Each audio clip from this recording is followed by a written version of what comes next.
Bonsoir et bienvenue pour ce nouvel épisode de Buffet froid. Et une fois de plus, c'est une voix que je ne reconnais pas. Moi, j'ai rien entendu, Léo. T'es sûr? Non, je déconne. Non, c'est encore une nouvelle voix. Mais qui est-ce? Je lève le suspense tout de suite, c'est moi, Pierre-Olivier. Alors, Pierre-Olivier, est-ce que tu peux te présenter en quelques mots? Oui, je m'appelle Pierre-Olivier, j'ai 37 ans et des brouettes bien remplies. Voilà, je suis ici en tant qu'auditeur passionné et participer à l'émission de Buffet froid avec grand plaisir. Voilà. Eh ben, nous, on est très heureux de t'accueillir. On te remercie de ta présence et de ta participation. Et puis, sans transition, Fred, si tu nous disais ce qu'on a au menu du jour, s'il te plaît. Au menu du jour, c'est un grand dossier sur les possessions. Ah oui. J'adore. Et d'ailleurs, on en profite pour vous annoncer d'ores et déjà que c'est le dernier vrai dossier de la saison, puisque le prochain épisode sera un épisode de clôture. On va pas trop vous en dire, mais ça nous permettra de faire un petit peu le point sur cette première saison de Buffet froid, sur les perspectives d'une saison 2, et puis parler un peu de tout ça. Sur ce qu'on a aimé, pas aimé, moins aimé.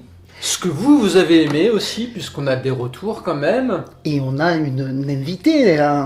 Nous ne serons pas seuls. Nous À aurons nouveau. notre directrice artistique avec nous, Amandine, qui sera de retour pour la deuxième fois dans Exactement. l'émission. Que nous allons clôturer. Mais avant cet épisode triste, on va passer à la possession. C'est parti. Nous avons tous une idée de ce qu'est l'exorcisme et son lien avec la possession. Non seulement parce que c'est un concept qui est souvent utilisé au cinéma ou dans la littérature, mais aussi parce que l'imaginaire populaire en a développé une image assez forte, et que dès qu'on entend ces mots, notre esprit, ça devient clair, ça devient précis, on se dit « je sais ce que c'est que tout ça ». Alors, on sait, mais relativement, parce qu'il y a peut-être plus à savoir sur le sujet que ce qu'on pourrait penser, et c'est ce que nous allons essayer de voir dans l'épisode du jour. On va commencer par une définition de la possession, puisqu'on va plus parler de possession que d'exorcisme. Et on a été étudier l'encyclopédie en ligne Britannica, qui est une vraie mine d'or, notamment sur tout ce qui touche au surnaturel, à l'occulte, etc. Donc d'après ce média, on reconnaît une possession à un comportement étrange et un changement de personnalité chez l'hôte, qui serait le signe qu'elle est sous l'influence d'une force extérieure et surnaturelle. Parmi les symptômes associés, on retrouve des mouvements saccadés et inhabituels, des bruits insolites qu'on pourrait presque qualifier d'inhumains, et une tendance à parler de façon incompréhensible et surtout à blasphémer. Pour l'Église catholique et pour d'autres religions, l'explication serait souvent associée à une emprise démoniaque. La plupart des études scientifiques considèrent ces événements comme le signe de pathologies mentales, qui doivent être traitées sous le versant de la psychiatrie ou de la psychologie clinique.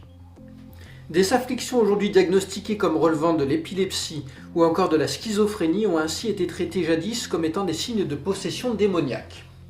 Le mot exorcisme, quant à lui, serait dérivé du grec exorkizein, qui signifierait attaché par un serment. Il s'agit d'une forme de rituel et plus précisément une adjuration, et on entend par là une forme de prière ou de supplication en religion, dont l'objectif est non pas de lier, mais au contraire de pousser une force généralement surnaturelle et démoniaque à abandonner l'objet, le lieu ou la personne qu'elle garde sous son contrôle. Et maintenant, je vais laisser la parole à Fred qui va nous parler des possessions à travers l'histoire. Oui. Maintenant que nous avons une idée plus précise de ce que pourrait être la possession, nous allons nous intéresser à la façon dont elle a été traitée, ou du moins envisagée à travers les âges. Voyageons un peu à travers le globe et le temps pour nous retrouver en l'an 60 après Jésus-Christ, alors que ce dernier est mentionné dans l'évangile selon Marc. Voilà ce que disent les versets 23 à 27. Or il y avait dans leur synagogue un homme tourmenté par un esprit impur, qui se mit à crier « Que nous veux-tu là, Jésus de Nazareth? Es-tu venu pour nous perdre? Je sais qui tu es le Saint de Dieu. » Jésus l'interpella vivement. « Tais-toi, sors de cet homme !» L'esprit impur le fit entrer en convulsion, puis, poussant un grand cri, sortit de lui. Ils furent tous frappés de stupeur et se demandaient entre eux « Qu'est-ce que cela veut dire ?» Voilà un enseignant nouveau, donné avec autorité. Il commande même aux esprits impurs et ils lui obéissent. Et ce passage, il est intéressant parce que j'avais pas du tout cette notion que dans des textes comme la Bible, ça pouvait être abordé de cette manière, l'exorcisme, la possession, etc. Et là, bon, c'est fait de façon un peu subtile, il faut presque lire entre les lignes à certains moments, mais oui, on comprend bien qu'en filigrane, c'est ça, c'est Jésus, c'est un exorciste. C'est le Fils de Dieu. C'est le Fils de Dieu. Il a toutes les recettes. Il a toutes les recettes, tous les pouvoirs. Il ouvre la mer. Non, ça c'est Moïse. Mais Jésus, il a tous les pouvoirs. Il revient à la vie. Il porte la croix, peu cher, perd son âme. Et ça nous montre que ça remonte à loin, ces notions de possession. Très loin, mais c'est vrai qu'il faut quand même le traduire parce que c'est des petites phrases. C'est pas explicitement indiqué. Donc c'est vrai qu'on est un peu dans la... Bon, ça c'est encore mon côté sceptique. Je vais pas commencer avec mon scepticisme dès le début. Non, ne commence pas. Dès le début, restons ouverts, parce que le Concile de Trente, organisé par l'Église catholique entre 1545 et 1563, entend confirmer certaines théories, dont celle du péché originel. À cette occasion, il est écrit « L'homme s'est rendu captif sous la puissance de celui qui avait été, dès lors, depuis le temps de la transgression d'Adam, l'empire de la mort, c'est-à-dire du diable. » On constate que l'interprétation catholique de la possession n'a que très peu varié entre sa première évocation et plusieurs siècles plus tard. Il est toujours question d'une emprise démoniaque, voire de celle du diable lui-même. Et là, il nous fait moins rigoler que Quand il monte dans les arbres, voilà. Par exemple. C'est moins drôle, Il est plus effectivement. inquiétant. Oui, il est plus inquiétant, plus menaçant. On constate que l'interprétation catholique de la possession a donc très peu varié. Et d'ailleurs, plus récemment, dans un article du Vatican News daté du 11 avril 2023, le pape François déclare avoir reçu des personnes possédées alors qu'il était encore archevêque à Buenos Aires, avant d'ajouter « Je les ai envoyés en consultation à 2 bons prêtres spécialistes, entre guillemets. Ce ne sont pas des guérisseurs, mais des exorcistes. » Oui, parce que je crois qu'il y a une école d'exorcisme dans l'Église catholique, et ceux qui doivent pratiquer des exorcismes sont obligés d'avoir été formés spécifiquement à ça. Tout à fait. L'un s'appelle Carlos Alberto Mancuso. Il était exorciste dans le diocèse de La Plata. L'autre était mon confesseur, le père Nicolas Mihaljevic, un jésuite né en Croatie. Tous deux m'ont dit plus tard que parmi ces personnes, seuls 2 ou 3 étaient réellement victimes de possession diabolique.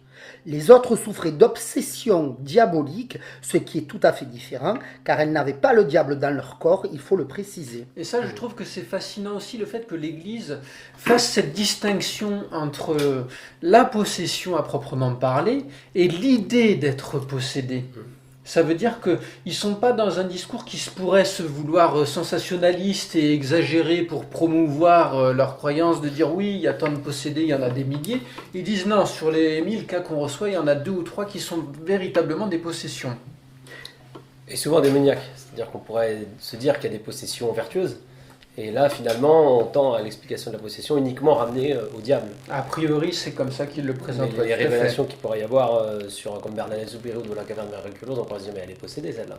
Et non, finalement, là, ça serait une révélation. Alors, est-ce que tu peux nous en dire plus sur ce cas, justement? Ben, je ne l'ai pas connue, la pauvre Bernadette, mais franchement, non. Je m'interroge en tout cas sur les recherches qui conduisent systématiquement à avoir une version de la possession qui n'est que démoniaque, vue par l'Église ou vue par les autres religions. Donc, ça m'interpelle juste en me disant, et les autres récits fantastiques, pourquoi on n'a pas fait passer ces gens pour des fous aussi, enfin pour des possédés, pas forcément pour des fous. Mais bon voilà, c'est juste que ça m'interpelle à ce niveau-là. C'est une réflexion très intéressante, parce qu'effectivement, par exemple, la Vierge Marie, elle ne fait qu'apparaître, elle n'est jamais dans le corps de quelqu'un d'autre. Exactement. Donc peut-être que c'est ce côté justement impur qui fait que en opposition avec le côté pur de la Sainte Vierge, de la divinité, qui fait que justement les purs ne prennent pas le corps de quelqu'un d'autre. Oui, parce que le fait de prendre le corps de quelqu'un d'autre en lui-même, ça pourrait être considéré comme une action impure de fait. C'est ça. Exactement. Ouais, c'est tout à fait pertinent comme réflexion. Je pose ça là. Eh ben merci. Le pape indique qu'il n'a jamais pratiqué d'exorcisme en étant pape. Donc c'est un peu bizarre, tiens, Parce que je pense que du fait de sa position, il peut pas. Mais justement, ça serait un super exorciste. Mais il Tu doit y vois, avoir comme une distinction Superman, entre la fonction et l'acte. Et l'acte, d'exorcisme, tu crois? Probablement, oui, j'imagine que c'est quelque Parce chose que de cet ordre-là. le pape, ce n'est qu'un super prêtre, en Mais fait. est-ce qu'il dit pas autre chose à ce sujet qui pourrait expliquer Si, il indique que si cela devait arriver, il demanderait le soutien d'un bon exorciste, comme je l'ai fait en tant qu'archevêque. Ça veut dire qu'il est peut-être formé lui aussi à l'exorcisme, mais qu'il estime que sa compétence est trop limitée pour pouvoir assumer seul cette responsabilité. Ou il est trop humble. C'est possible aussi, ça peut être une explication. Ou peut-être qu'il faut être deux. Parce que souvent, dans les films liés aux exorcismes, ils sont souvent deux et jamais seuls. Oui, au cas où il y en a un qui soit possédé à son tour. Peut-être. Ça, c'est par peur aussi, peut-être. Plusieurs spécialistes estiment que la possession était vue pendant le Moyen-Âge comme un moyen de soigner le corps et ce serait sous l'influence du protestantisme que ce phénomène aurait commencé à être perçu comme une forme de maladie de l'âme. En 1526, Martin Luther, l'un des réformateurs les plus célèbres de l'Église protestante, ajoute l'exorcisme aux pratiques à effectuer durant un baptême afin d'aider l'enfant à rejeter l'influence du diable. Cette évolution est à mettre en corrélation avec le Concile de Trente et on constate qu'à cette occasion, la notion de péché est centrale dans la situation de celui qui est possédé. Et c'est étonnant que ce soit l'Église protestante qui impulse ce changement, puisqu'on voit que, notamment par l'intermédiaire du pape, etc., ça a été complètement assimilé par le côté catholique de la chrétienté. Bon, moi, ça ne m'étonne pas parce que sur un cas que je présenterai un peu plus tard, c'est grâce au baptême et grâce à un prêtre protestant, je ne sais plus comment on dit, je sais plus, qui est un pasteur, Ouais. merci. Ouais. Merci. C'est un pasteur vers qui il se tourne et après il retourne vers les prêtres catholiques. Donc ça m'étonne pas, moi. Ça m'étonne pas. C'est pas tant que ça m'étonne que ça. Pas que ça démarre, mais que ce soit impulsé par l'Église protestante. Ce qui m'étonne davantage, c'est que ça a été suivi par l'Église catholique. Parce qu'ils ont tendance à pas forcément être trop d'accord dans leurs croyances. Bon, c'est pas qu'ils sont pas d'accord, c'est que il y a surtout, c'est surtout les dogmes qui sont différents et la façon de s'adresser à Dieu. Il n'y a pas d'intermédiaire dans les protestants entre Dieu et l'homme, enfin très peu. Il n'y a pas de hiérarchie dans l'Église. La Vierge n'est pas vierge, donc c'est surtout les dogmes qui sont très différents. Oui, mais sinon le socle est le même. Oui, mais il y a beaucoup de choses, beaucoup de sujets sur lesquels ils n'arrivent pas à s'entendre. Oui, donc on aurait pu penser que à cette époque-là en particulier, qui était une période de troubles et de conflits assez importants, on imagine difficilement que la communication se fasse au point qu'ils reprennent des concepts un peu nouveaux ou dont la façon de les concevoir est nouvelle du moins, et qu'ils arrivent à en échanger et à se les transmettre entre guillemets. C'était peut-être une demande de leur brebis. La conception de la possession va évoluer avec les procès pour sorcellerie durant le XVIIe siècle. Dès lors, la possession n'est plus vue comme un phénomène à mettre en corrélation avec l'action d'une entité démoniaque, mais plutôt comme un acte de sorcellerie, ce qui n'est pas sans rappeler le cas du policier ensorcelé en Russie que nous avions évoqué dans l'épisode sur l'hôpital Kovrinsky. La sorcière était cependant considérée comme un démon déguisé pour parader parmi les humains.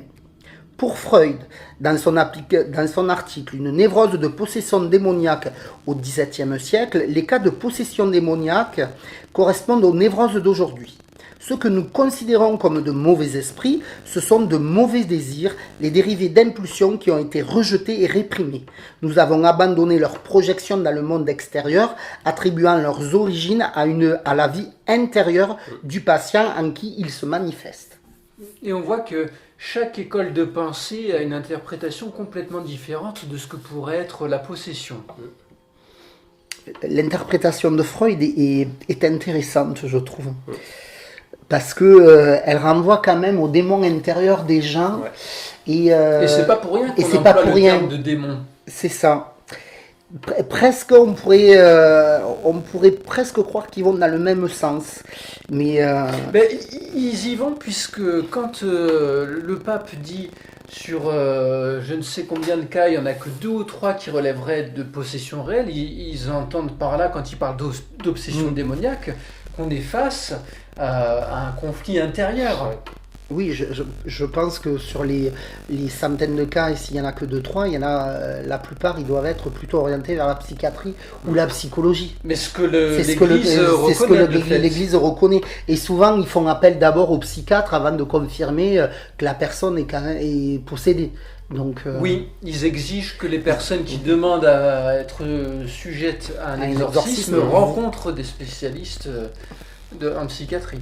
Sheila S. Walker, sociologue et anthropologue, distingue dans son livre Possession d'esprit cérémoniel en Afrique et en Afro-Amérique, paru en 1972, 2 types de possession.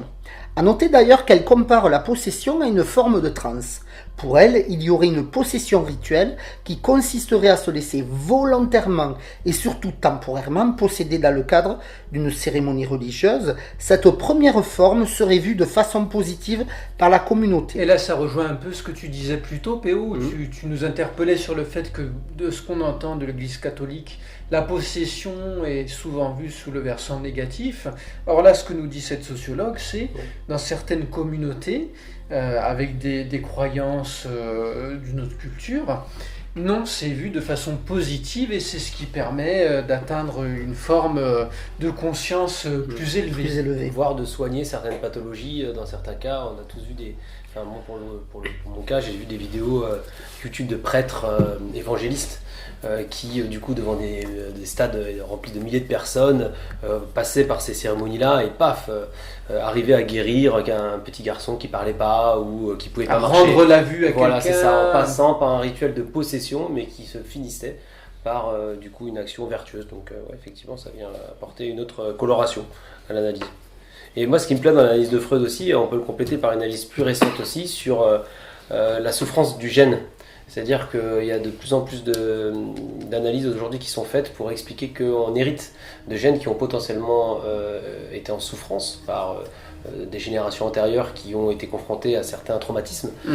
Et donc, du coup, on hérite involontairement et qui peuvent nous conduire potentiellement à une espèce de sublimation du souvenir du gène qui souffre par du coup un acte de possession ou une transmission du trauma de génération en génération, comme la psychologie transgénérationnelle. Exactement. Ouais.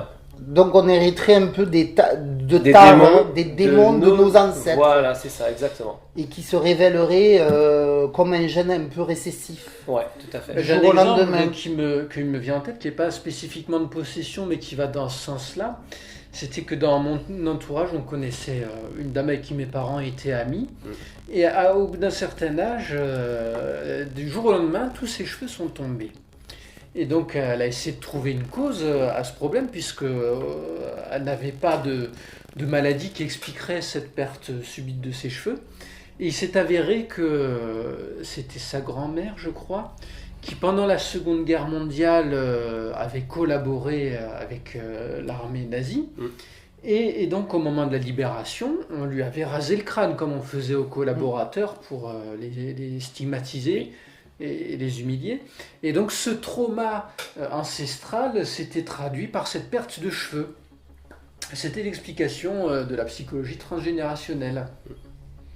Alors je ne sais pas si en plus de ça il y avait une forme de possession, si ça se trouve c'est le cas, mais on voit que ce que tu nous présentais, la transmission du gène ou que ce soit par la psychologie transgénérationnelle, les idées sont parallèles et assez similaires.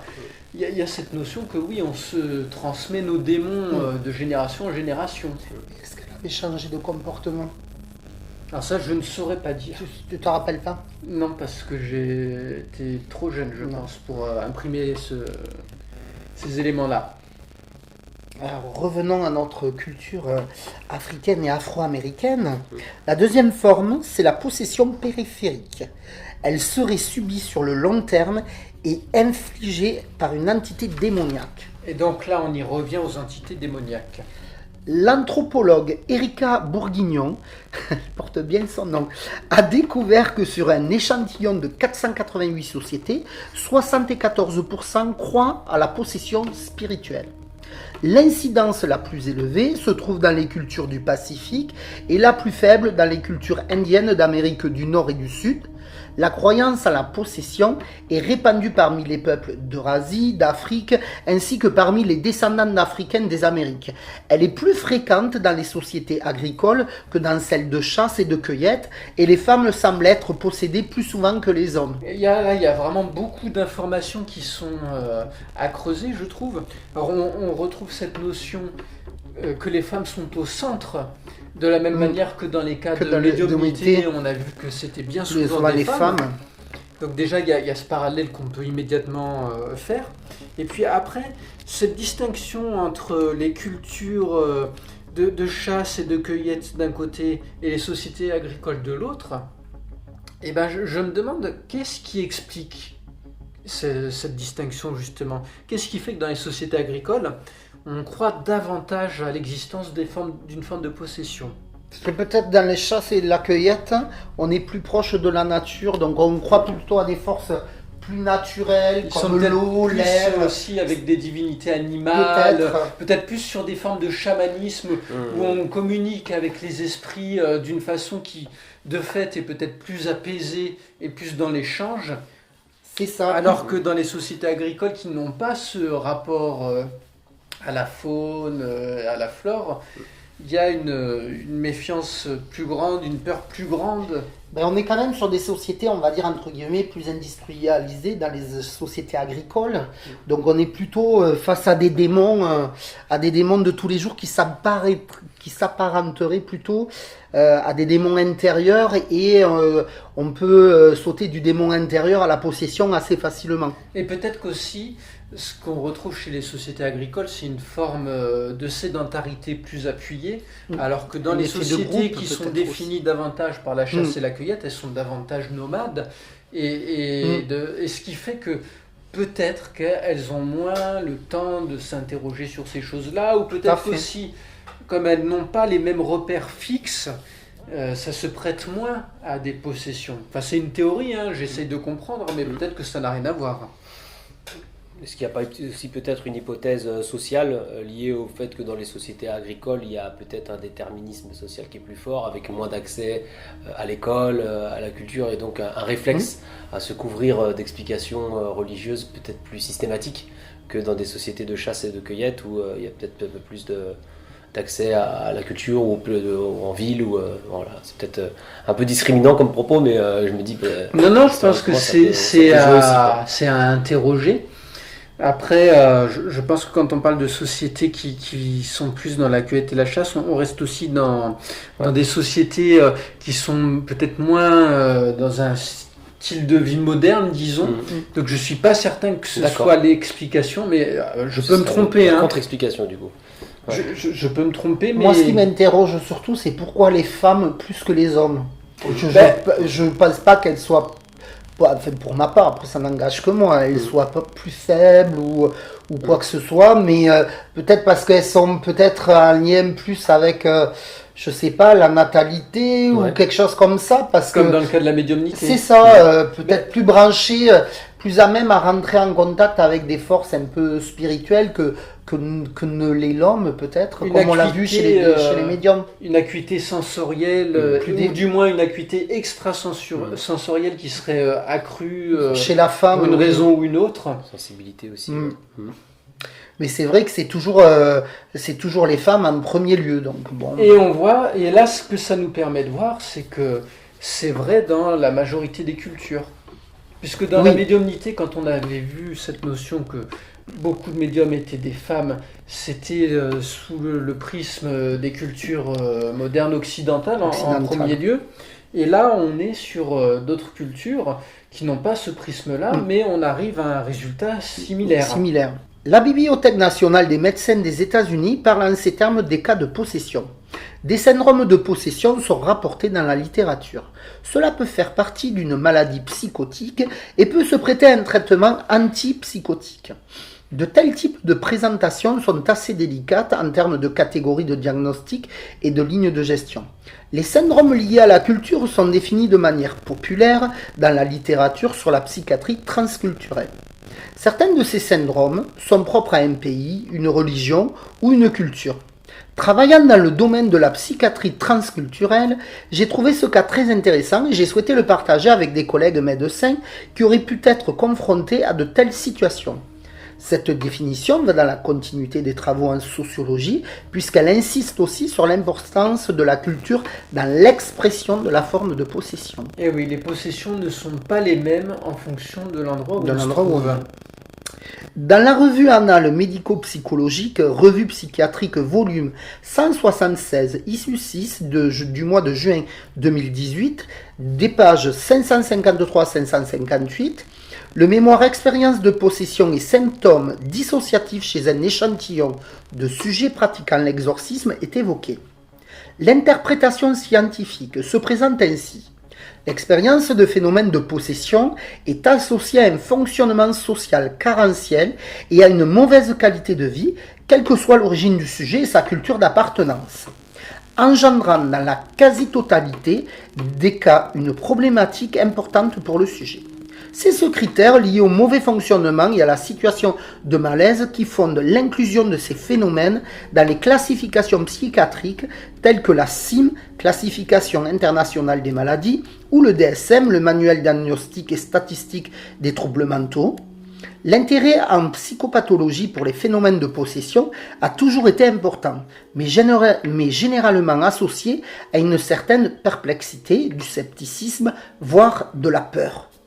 Il reste marqué par la difficulté de mettre en évidence un noyau nosographique sous-jacent à ces différentes caractérisations, capable d'expliquer au moins en partie ces manifestations. Eux, ils partent à fond sur le versant social. C'est le conditionnement social, pour eux, qui explique les difficultés qui peuvent créer un terrain propice à la possession. Moi, ça ne m'étonne qu'à moitié. Parce que ça m'étonne qu'à moitié, parce qu'on a l'impression que des fois les personnes qui sont possédées sont culturellement en dessous, on va dire, et de ce milieu-là. Donc je pense qu'il y a un certain élitisme là-dedans. Moi, quand je l'ai lu, je trouve que c'est très élitiste en disant, nous, quand on est comme on est très cultivé, on ne sera pas trop possédé. Par contre, les gens qui ont très peu de culture, ils sont plus enclins à la possession, parce qu'il y a une espèce de vide en eux, et le démon va pouvoir va pouvoir aller dans les vides. Ouais, ça paraît très jugeant, très discriminant. Il va facilement prendre le contrôle. C'est ça. Et puis, tu sais pas trop sur quoi ça s'appuie. Alors, on n'a pas été lire le mémoire en détail, mais c'est vrai que ça interpelle d'entendre ce genre de discours. Et puis, l'exemple le plus classique quand on parle de possession, ça reste quand même bien le film L'Exorciste. Et vu le manoir dans lequel elles vivent, je soupçonne qu'elles doivent pas être quand même très défavorisées. Ouais, c'est ça. Après, la maman, elle est qu'actrice. Non, je blague. En somme, et d'après les auteurs de ce mémoire, l'intérêt de la science pour le phénomène de possession répondrait parfois à une forme de peur et surtout les observations et témoignages recueillis ne seraient pas suffisants pour apporter une explication globale et généraliste. Ce qui est renforcé par la conclusion du mémoire, cette étude a permis de recueillir des données psychopathologiques sur des individus sujets à des expériences de possession et rituels d'exorcisme. Elle pointe la complexité diagnostique de ces phénomènes et la nécessité de poursuivre les recherches afin de mieux les évaluer et de comprendre les processus en jeu dans les changements observés cliniquement et rapportés par les sujets après ces pratiques. Donc ce que ça nous dit, c'est on a fait une étude, on a des données, pas suffisamment pour apporter une conclusion significative, donc il faut continuer de chercher parce que si ça se trouve, en fin de compte, ça existe la possession. Oui, c'est un peu comme les médiums, il faut chercher. Il faut préserver la profession aussi. faut bien gagner sa vie. C'est vrai. Faut bien gagner sa vie quand même. Et puis, Sinon, tu pourrais pas écrire des mémoires qui font presque 1000 pages. Hein, donc, s'agissant d'un mémoire, ils peuvent pas apporter une conclusion trop Tout à fait. définitive. il faut laisser la porte ouverte à tout le possible. Parce qu'ils sont censés rester humbles dans leur Eh oui. proposition. Oui, sinon les démons vont venir sur eux. Ah, ou les démons des mauvaises notes, du moins. Ah oui. Et puis peut-être la disette. Ce qui me semble intéressant à l'issue de ce chapitre de notre dossier, c'est de constater que des spécialistes de domaines très différents se sont intéressés à ce phénomène. Des théologiens, des anthropologues, des psychanalystes ou encore des psychiatres. Ça et le fait que la possession va varier d'une culture à l'autre. Oui, c'est vrai. Et d'ailleurs, en parlant d'autres cultures, je ne sais pas si vous le savez, mais à l'origine du concept du zombie, il y a une forme de possession. C'est pas le parallèle qu'on fera le plus facilement, mais quand on s'y intéresse de plus près, on se rend compte que, eh ben si, non seulement on peut le faire, mais ça a du sens. Est-ce que Monsieur Romero a fait, tu crois, a lu ça avant de faire ses films de zombies? Ce qui est certain, c'est que ça remonte bien avant les films de Romero. Et quand on dit qu'il s'agit de possession, par contre, c'est pas la possession de l'exorciste, c'est pas la possession démoniaque, c'est une autre forme de possession qui se rapproche davantage de celle qu'on évoquait un petit peu plus tôt, qui est celle de la sorcellerie. Et pour en parler, on va s'intéresser à plusieurs médias. Déjà, on va s'intéresser au film White Zombie, qui date de 1932, qui est rentré dans le domaine public, ce qui fait que vous pouvez le regarder gratuitement et légalement. D'ailleurs, il est disponible sur YouTube et on va mettre le lien dans la présentation de cet épisode pour que vous puissiez aller le consulter. Il est disponible aussi sur la page de Wikipédia. Le film ? Oui, Ah, c'est bien possible. 1932, ça doit donner des images. Et donc ce film White Zombie, première anecdote, il a la réputation d'être le premier film de zombies. Alors parfois on va dire que ce serait plutôt le cabinet du docteur Caligari, qui est aussi un film à voir, hein, que je vous recommande. Mais en vérité, dans le cabinet du docteur Caligari, on a plutôt affaire à un somnambule manipulé et pas un mort-vivant. Ce qu'on peut affirmer, c'est que White Zombie est le premier document parlant où le terme apparaît, sauf que dans ce film et dans le livre dont il s'inspire, on ne parle pas de zombies, mais de zombies sans eux. Oui, parce que le film s'inspire du livre Magic Island, publié en 1929 par William Seabrook, un reporter intéressé par le cannibalisme. Et d'ailleurs, il y était tellement intéressé que lui-même a goûté de la viande humaine. mais t'étais pas obligé de rajouter ce détail. Si, parce que c'est important pour montrer à quel point il était dédié à ses recherches. Mais rassurez-moi, le buffet froid d'avant, c'était... De la viande de la chair humaine. On n'a pas toujours besoin de savoir d'où ça vient. L'important, c'est est-ce que ça t'a plu ou pas. C'était très bon, j'y retournerai. C'est ce qui compte. Et donc Seabrook, il était aussi intéressé par les sciences occultes comme le satanisme et le vaudou. C'est un livre qui n'est pas si long que ça, pour un ouvrage d'anthropologie, et on le trouve très facilement d'occasion, donc je vous le recommande. Il est cher. Non, moi je l'avais acheté pour genre 3 € je pense sur, à l'époque, Ça va. Price Minister. Ah oui. Oui, avec frais de port, ça devait faire peut-être 4 ou 5 €, pas plus. Bon, je l'ai lu il y a un moment, puisque c'était il y a une dizaine d'années, à l'époque où j'étais encore très intéressé par les zombies. Et d'ailleurs, ce qu'il faut que je précise, c'est que pour parler de ce film White Zombie et de Magic Island, je suis en train de m'auto-citer, puisque pour aller faire les recherches, je ne suis pas allé consulter des journaux, des sites internet d'autres personnes. Je suis retombé sur un article que j'avais écrit dans un blog que je tenais à l'époque sur les comics et les zombies. Monsieur aurait-il pris la grosse tête? Eh ben, Au bout de tant d'épisodes, est-ce que le succès te monterait à la tête? pas du tout, mais quand on a déjà fait un travail, on peut essayer de le réutiliser dans un autre contexte s'il est toujours approprié. Tant qu'à faire. Et en le relisant, j'ai trouvé que c'était assez approprié. Cet article, il date de 2010, mine Ça de ne rien. rajeunit pas. Ça ne nous rajeunit pas. Et donc l'ouvrage Magic Island raconte le voyage de Seabrook à Haïti et sa découverte du vaudou, en particulier de l'ensorcellement consistant à ramener les morts à la vie afin de les faire travailler. C'est également dans ce livre qu'on trouve pour la première fois le mot zombie en anglais, et on apprend l'origine du mot qui dérive du créole Nzambi, qui est le nom d'un dieu. C'est un peu le dieu des dieux, le premier à avoir existé. Personne n'est au-dessus de lui. Il est omnipotent. Ses yeux ressemblent à ceux d'un homme mort, fixant le vague, avec une espèce de voile floue devant la pupille. Pour Seabrook, les morts-vivants n'étaient autres que des malades mentaux ou des gens drogués, et les sorciers, ou plutôt les prêtres vaudous, qui étaient appelés, et qui sont encore appelés d'ailleurs les Bokors, profitaient de leur instabilité pour les manipuler.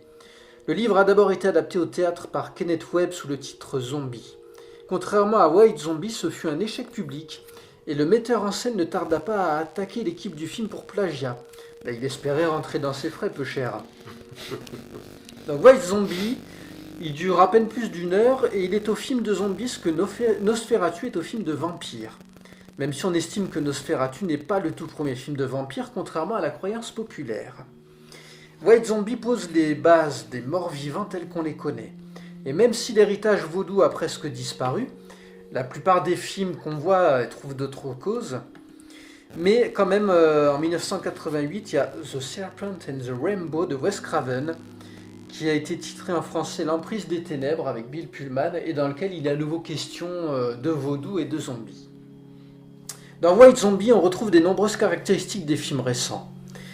C'est vrai qu'à l'heure actuelle, on a plutôt affaire à des infectés véloces et sprinters, mais on trouve encore dans certains films des zombies qui se déplacent très lentement. Et ça, c'est une caractéristique qui a notamment été tournée efficacement en dérision dans Shaun of the Dead, la vraie comédie d'horreur. Très drôle. Je ne sais pas. Oui, donc toi, tu l'as vu. Ah, moi, je l'ai vu. toi, Péo Et non, ça, Moi, je me suis régalé. Tu nous as confié en off avant qu'on démarre que tu n'étais pas forcément fan des films d'horreur. Shaun of the Dead, tu peux le regarder. C'est vraiment une comédie. Hein. C'est plus drôle. C'est bon enfant. C'est plus drôle qu'il fait peur. C'est presque familial. Oui, presque. Ne pas le... Non, il faut Bon, pas... il y a quand même un peu d'émotion. Voilà, les ados, oui, mais pas les très jeunes enfants. Bon, très Comédie britannique avec Simon Pegg, Nick Frost. Très très sympa. Et puis il y a aussi ce côté où ils ont le regard livide, le regard vide. Alors intéressant, on parlait un peu plus tôt des vampires et de Nosferatu. Et dans White Zombie, il y a l'acteur Bela Lugosi qui joue le rôle du Bokor. Et finalement, cet acteur, pas mal de gens le connaissent, déjà parce que c'était un peu une icône des films d'horreur des années 30. Aussi parce que c'était devenu l'acteur fétiche de Ed Wood. Et que donc... c'est une personne qu'on voyait dans le film de Tim Burton, Ed Wood, basé sur le réalisateur. C'est un acteur qui avait un sacré charisme, qui avait un regard perçant, et il a dû faire peur à plus d'un des membres du tournage à l'époque. C'est d'ailleurs... il faudrait que je revoie le film, mais je me rappelle qu'à l'époque je m'étais dit c'est le seul bon acteur du film. Il leur volait la vedette à tous. Mais ne nous y trompons pas. Haïti et les zombies, ce n'est pas juste une affaire de cinéma. Et Seabrook n'est pas le seul anthropologue à s'être intéressé à la question de cette forme de possession. En France, Philippe Charlier, médecin légiste, anatomopathologiste, archéo-anthropologue et paléopathologiste, surnommé l'Indiana Jones des cimetières, a aussi fait des recherches sur le sujet. D'ailleurs, il a écrit la bande dessinée « Les zombies, la vie au-delà de la mort » aux éditions Le Lombard. Et quand je faisais ces recherches, je me disais... Ça me parle ce nom, Philippe Charlier, et cette BD, ça me parle aussi. Et en voyant les photos, je me suis dit, mais oui, j'ai vraiment l'impression que, tiens, je suis allé vérifier dans ma bibliothèque, et en fait, ce livre, je l'avais depuis longtemps, je l'avais lu, on me l'avait offert, donc je me suis replongé dedans, et je l'ai prêté à Fred pour qu'il puisse le consulter d'ailleurs. Donc là, il l'a sous les yeux. Oui, ça sera ma future lecture pour ce week-end. Parfait. Sachant que c'est pas juste de la fiction comme ça, puisque pour enquêter, Charlier s'est rendu sur place. Il a rencontré des spécialistes, il a rencontré des zombies, et il a une idée assez précise de la question. Et ce qu'il dit, lui, entre guillemets, c'est « Ce sont de nouveaux esclaves. Ils perdent complètement leur libre arbitre. Ils n'ont pas les mêmes prénoms. Ils sont alimentés par terre comme les esclaves, sur une feuille de bananier. En plus, on leur impose un régime sans sel et parfois des barbituriques pour les maintenir dans un état d'hébétude. En gros, c'est une camisole chimique. » Lui, ce qu'il nous dit, c'est que souvent, ce sont des gens qui ont mauvaise réputation pour X ou X raisons, et on les condamne à un sort pire que la mort. Ils sont drogués pour être maintenus dans cet état d'esclavage psychique, et on les utilise pour travailler dans les champs, etc. Le but au départ, c'est pas tant qu'ils deviennent des esclaves, mais qui ne fassent plus de mal à la société quand ils ont été condamnés, dans le cadre d'une société secrète vaudou, ou qui ne fassent plus de mal à une personne en particulier. Et dans ce cas-là, c'est un mésusage. Et ce qu'on veut, c'est annihiler leur force négative. Et ensuite, puisque ce sont des légumes, autant en profiter. Le Bokor se rembourse en utilisant les zombies à son service comme des aides ménagères, gardes d'enfants, esclaves sexuels pour certaines femmes, un peu plus rarement pour les hommes, et surtout dans les champs de canne à sucre. Et d'ailleurs, cet aspect-là, il apparaît dans le film Wild Zombie, puisqu'on voit les fameux zombies qui travaillent dans les champs de canne à sucre. Ça fait une main-d'œuvre pas chère quand même. Mais c'est exactement ça. C'est un peu... Oui. Quand on parle d'esclavage, c'est tout à fait le cas. Alors, si vous avez envie de lire cette bande dessinée de Charlie, c'est une lecture assez rapide mais intéressante et vous en aurez pour 10 €. Je rassure tout le monde, Léonard n'a pas d'action dans la maison d'édition de White du livre Les Zombies. Si seulement. Non, mais quand il y a des choses de qualité qui sont faites, et puis en plus, soyons fiers, c'est du Made in France. Et c'est bien fait, donc autant le lire. Il est très beau, hein. Si je peux me permettre, parce que je l'ai sous les yeux. Je sais pas, PO, si t'es... Ah ouais, franchement, on s'attend pas. On s'attend pas à ce type de qualité. Alors moi, je l'ai juste feuilleté, donc j'ai rien lu, j'ai juste feuilleté. C'est basé sur une histoire réelle. Hein. Mais la qualité du papier, la première et quatrième de couverture sont d'une qualité que je trouve assez... impressionnante pour une BD. Des dessins, oui, les couleurs, la mise en page. C'est un très beau cadeau, puisque si vous voulez offrir à un fan de zombies ou d'horreur ce genre de choses, ce genre de BD, c'est un très beau cadeau, je vous le conseille. Oui, tout à fait. Comme la plupart des sujets qu'on aborde dans le buffet froid, il y aurait encore quantité de choses à dire, mais c'est un domaine tellement vaste que ça serait difficile d'être complètement exhaustif.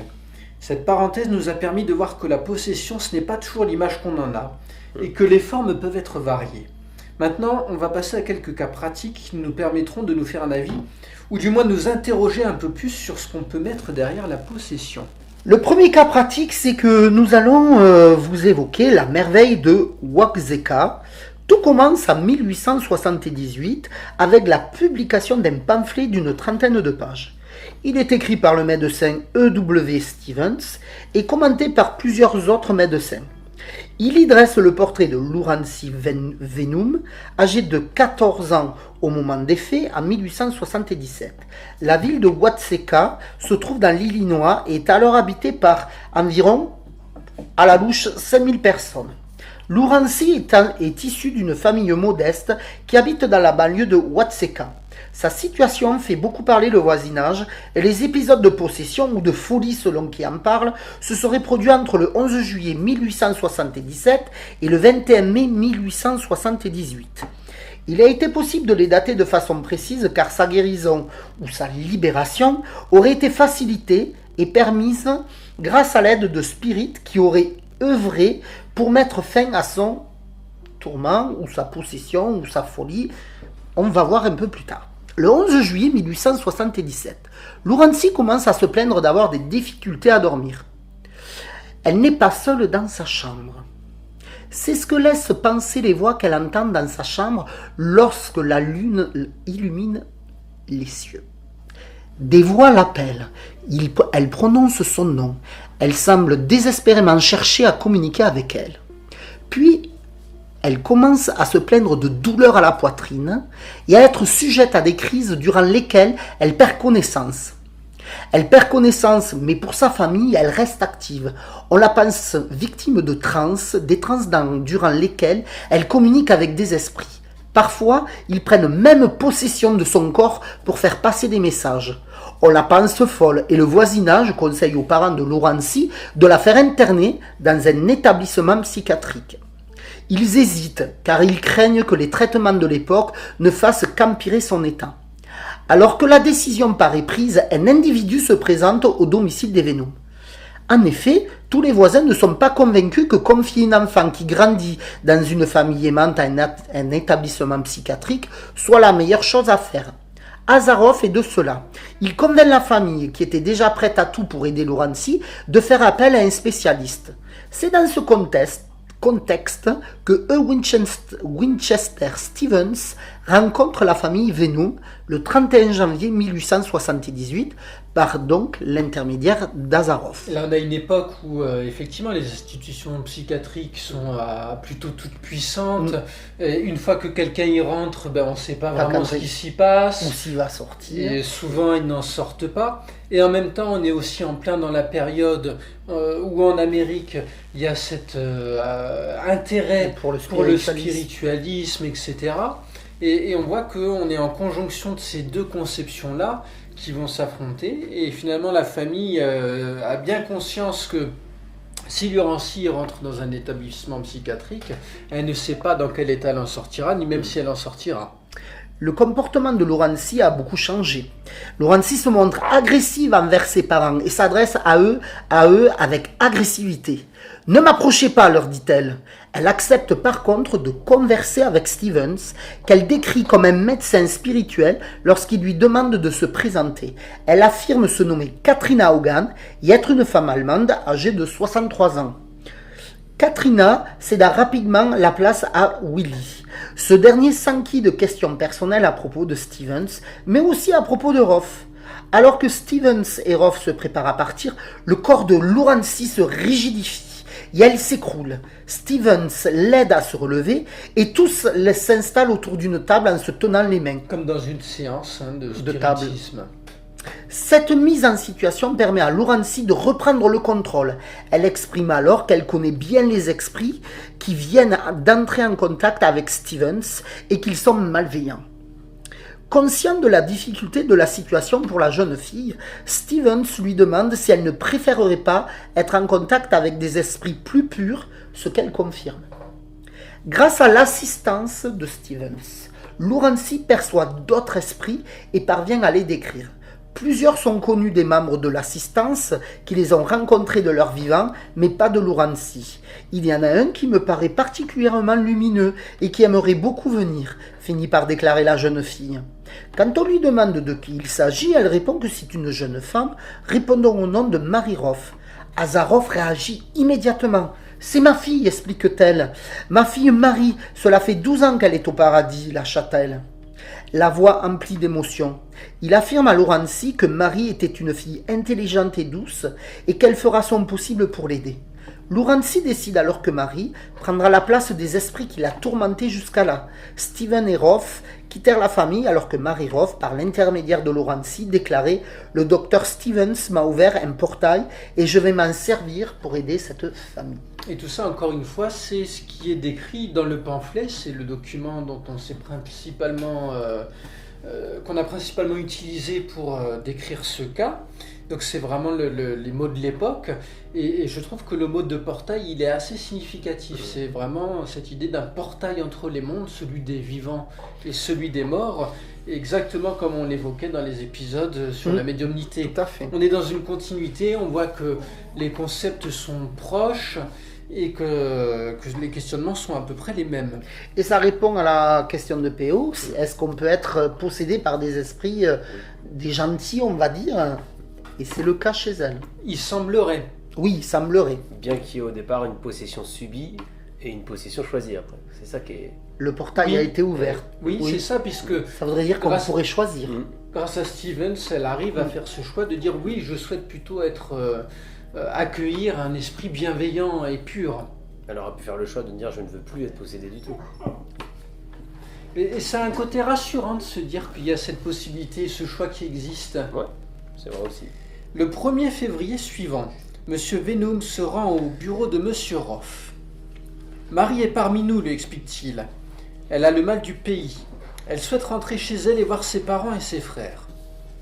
Alors, pour en revenir à Mary Roth, elle est née le 8 octobre 1846. Au printemps 1847, elle fut très malade, au point que ses parents ne pensaient pas qu'elle survivrait à la nuit. Les symptômes évoquent une crise d'épilepsie. Elle guérit pourtant en quelques jours. Mais les crises se répètent de plus en plus fréquemment, et avec toujours plus d'intensité. Lors de ces périodes, Marie semble triste et chante « We are coming, Sister Mary », un air qu'elle étudie et qu'elle affectionne particulièrement. À l'âge de 15 ans, suivie par plusieurs médecins, Marie a déjà été envoyée en cure pendant des mois, mais aucun traitement ne semble fonctionner et son état ne cesse d'empirer. On lui fait des saignées à l'aide de sangsues, qu'elle accueille comme des animaux de compagnie qui viendraient la réconforter.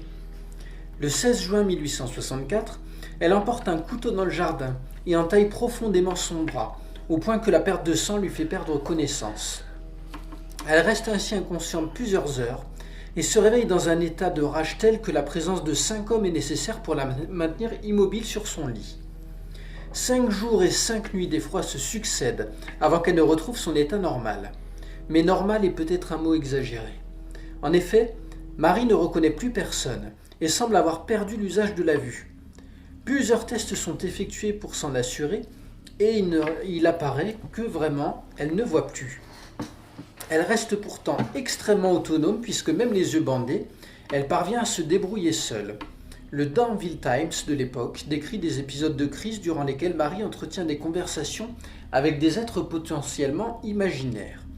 Elle change de voix en fonction de la personne censée parler et conserve la sienne lorsque c'est elle qui prend la parole. En outre, elle serait capable, en ces moments-là, de lire le contenu d'un livre sans l'ouvrir. Et de la même manière, plusieurs tests sont faits pour s'assurer qu'elle est capable de lire ce qui est écrit dans un livre ou dans une enveloppe fermée. Et à chaque fois, elle réussit. Le 5 juillet 1865, Marie prend un copieux déjeuner, puis va s'allonger dans son lit. Immédiatement, elle pousse des hurlements, signe qu'elle est en crise. Mais cette fois, les choses sont différentes. Marie Roff pousse un dernier râle, puis, enfin, lâche son dernier souffle. Se pourrait-il que la jeune femme ait alors réellement ressurgi 12 ans plus tard, en prenant possession de l'Urancy Venum? Si l'on en croit le couple Venum, c'était bien le cas. Une semaine après que l'esprit se soit manifesté, Madame Roff et son autre fille, Minerva, rendent visite à la famille Venum. « Maman, Nervi, vous êtes venue me voir » déclare alors Marie Roff par l'intermédiaire de l'Urancy Venum. Or, l'Urancy n'avait aucun moyen de savoir que Marie Roff surnommait effectivement sa grande sœur Nervi. Elle se jette alors dans les bras des deux femmes et les enlace, comme le ferait une adolescente qui retrouverait sa famille après une longue absence. Le 11 février 1878, les deux familles concluent un accord et Marie, dans le corps de l'Urancy, va s'installer chez la famille Roff, auprès de ses parents et de sa sœur. Elle y reste plusieurs mois, se comportant comme une fille aimante et heureuse d'être parmi les siens. Elle reconnaît des voisins et manifeste des habitudes qui laissent penser à tout le monde qu'il s'agit bel et bien de Marie Roff. Le 11 mai, Marie déclare à ses parents qu'elle rendra son corps à l'Urancy le 21 mai à 11h. Et à cette date et à cette heure précise, Minerva appelle M. Roff à son bureau. « L'Urancy est de retour, lui dit-elle, et elle veut rentrer chez elle. » Roff va chercher la jeune fille et remarque immédiatement qu'elle ne parle plus comme Marie, tant dans les intonations que le phrasé et la façon de s'adresser à lui.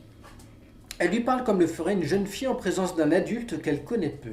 « J'ai l'impression d'avoir été dans un rêve », déclarera l'Urancy, avant de retrouver ses parents, qu'elle embrasse chaleureusement. Elle ne sera plus perturbée par la possession d'esprit tout le reste de sa vie. Et donc, comme je disais, pour résumer ce dossier, on a pris comme source principale les écrits de Stevens lui-même, le pamphlet, mais on a aussi été voir d'autres sites internet pour essayer de découvrir des éléments complémentaires. Et ce qui est incroyable, c'est que ça a duré pendant des semaines, ce passage où l'Urancy était possédée par l'esprit de Marie et vivait chez la famille Roff, en adoptant les habitudes de Marie, en se comportant comme elle et en ayant tout pour laisser croire que Marie était bien dans le corps de l'Urancy. C'est quand même un peu particulier, je trouve. Une possession bienveillante, du coup. Parce qu'on n'est pas sur une possession démoniaque, là. T'en perds ta voix, Fred. Ouais, oui, ça m'émeut, en fait. Je trouve ça émouvant comme histoire. Cette jeune fille qui retrouve sa famille. Oui, et par l'intermédiaire de quelqu'un d'autre. Et je trouve que la famille de L'Urancy, elle est quand même très ouverte d'esprit, parce qu'elle la laisse partir. Elle la laisse partir chez quelqu'un d'autre. C'est quand même leur fille, donc c'est quand même. Ouais, je trouve ça émouvant. Surtout qu'ils connaissent peu la famille Roff, en fin de compte. Puis on est encore au 19e siècle et ils savent pas comment ça va se passer. Oui, ils savent pas comment ça va se passer, mais on les sent pas inquiets quand ils laissent la petite partir, Luansi. On sent pas d'inquiétude dans ce qu'ils font. On sent qu'ils ont comme si on leur disait quelque part, il y a une petite voix au fond de leur tête qui leur dit il faut la laisser et elle reviendra au final. Et je trouve ça, ouais, c'est le bon mot. Je trouve ça beau comme histoire. On a l'impression que la communication entre les deux familles est saine, simple. Il n'y a rien de malsain. Authentique.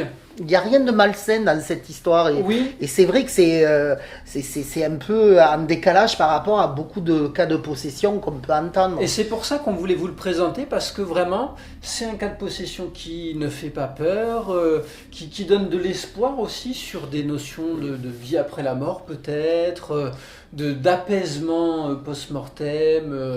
Oui, il y a beaucoup de valeurs très positives et qui nous rappellent une fois de plus, comme on a déjà fait la conclusion un petit peu plus tôt, que la possession c'est un vaste domaine et qu'il n'y a pas une possession finalement. Et puis on peut même dire qu'il y a moi qui suis pas très ouvert à la vie après la mort, on pourrait dire qu'il y a une vie après la mort. Pour moi, tout s'arrête une fois qu'on meurt.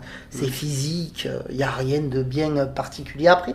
Là, on pourrait quand même douter, ça pourrait me faire douter. Oui, parce que même si on essaie de le tourner sous le versant psychologique, psychiatrique, en admettant que voilà, il y a Azarov qui vient voir ses parents et elle se met à se convaincre qu'elle est la fille d'Azarov, il y a beaucoup d'éléments qui paraissent étonnants. Comment elle pourrait savoir autant de choses sur Marie au point de se passer pour elle? Le petit surnom de la grande sœur, c'est fait dans le cercle familial. Donc, et puis rappelons que Marie est morte depuis 12 ans déjà, il n'y a pas Internet. Elle n'a pas été recherchée sur le web des infos. Donc c'est vrai que c'est quelque part, c'est presque une belle histoire.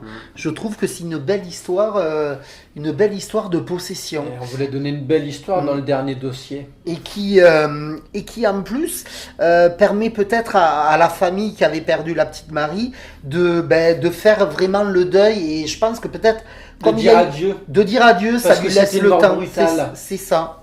Oui. Et je trouve, et c'est important de dire adieu aux personnes qui partent. Il y a une forme de poésie là-dedans. Mais complètement. C'est la fin de la première partie de notre podcast sur les possessions. On vous remercie de vous être attablés pour ce buffet froid. On vous donne rendez-vous la semaine prochaine et en attendant, n'oubliez pas de passer des soirées effroyables.